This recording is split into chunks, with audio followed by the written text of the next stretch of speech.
സ്നേഹപ്പെട്ട എല്ലാവർക്കും പ്രതിനിധിയിലേക്ക് സ്വാഗതം. ഇന്നു എന്ന് പറയുന്നിടത്തോളം നാൾതോറും അന്യോന്യം പ്രബോധിപ്പിച്ചുകൊള്ളുവിൻ. എബ്രായർ 3:11 വാക്യം. ദൈവജനം എല്ലാ കാലത്തും നിരുത്സാഹത്തോടും സംശയത്തോടും പോരാടിയിട്ടുണ്ട്.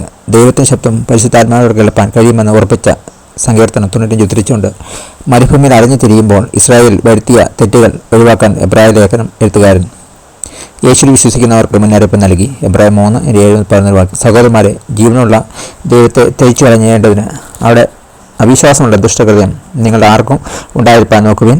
അവൻ എഴുതി പകരം നാൾതോറും അന്യോന്യം പ്രബോധിച്ചു കൊള്ളുവിൻ. ക്രിസ്തുവിൽ ഉറച്ചിരിക്കുന്ന പ്രത്യാശയുടെ രക്ഷച്ചാട് ഉപയോഗിച്ച് നമുക്ക് ശ്രദ്ധയോടെ മുന്നോട്ട് പോകാൻ ആവശ്യമായ ശക്തിക്ക് വേണ്ട ഇന്ധനം ലഭിക്കാൻ കഴിയും. അതായത് വിശ്വാസികളുടെ കൂട്ടായ്മ ലഭിക്കുന്ന പരസ്പര പ്രോത്സാഹനം. ഒരു വിശ്വാസം സംശയിക്കുമ്പോൾ മറ്റു വിശ്വാസികളുടെ സ്ഥിരീകരണവും കാര്യവിചാരത്വവും വാഗ്ദാനം ചെയ്യാൻ കഴിയും.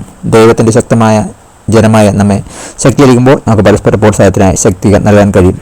പ്രയാസകരമായ ഒരു സമയത്ത് നിങ്ങളെ ആശ്വസിപ്പിക്കാനും പ്രോത്സാഹിപ്പിക്കാനും നിങ്ങളുടെ ജീവിതത്തിൽ ഒരാളുടെ വാക്കുകളെ ദൈവം എങ്ങനെയാണ് ഉപയോഗിക്കുന്നത്, ഇത് നിങ്ങളുടെ വാക്കുകളിലൂടെ നിങ്ങൾക്ക് എങ്ങനെയാണ് മറ്റുള്ളവരെ പ്രോത്സാഹിപ്പിക്കാനാവും.